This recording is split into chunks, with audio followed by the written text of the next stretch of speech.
Pinagmamalaki po na itong si Bato de la Rosa na kuno ay naandyan pa at buhay pa ang Duterte Magic. So parang umaasa pa ito na hindi mahihirapan na maluklok yung tatlong Duterte sa Senado at kung sino man ang tatakbo pa ng mga na Duterte sa national post. Duterte Magic po ang tinutukoy na itong si Bato de la Rosa. Pero tignan nyo naman, pag sinabing magic, alam nyo naman ang mga magicians, magagaling, oo. Pero may kaakibat na panloloko ang kanilang ginagawa. Ibig kong sabihin, lahat yan ay may daya. Yung mga magic na yan ay may daya. So kung ang tinutukoy na magic na itong si Bato de la Rosa ay yung magic niya, minagic, halimbawa, ang result ng election, ay talagang may dayaan na nangyari.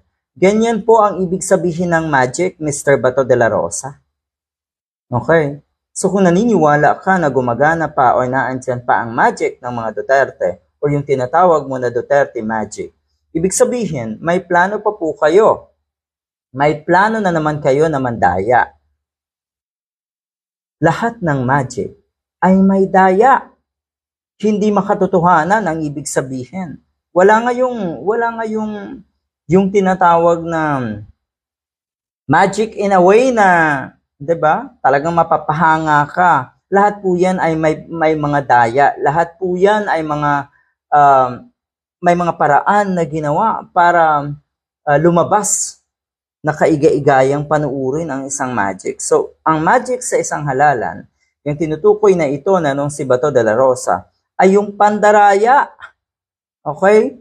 So, parang inamin mo na rin, Mr. Bato de la Rosa, na nandadaya talaga ang mga Duterte. Abay, lagot ka ngayon sa mga Duterte dahil yan po ang iniisip ng mga matitinong kababayan natin na kuno yung Duterte Magic ay pandaraya. Good luck.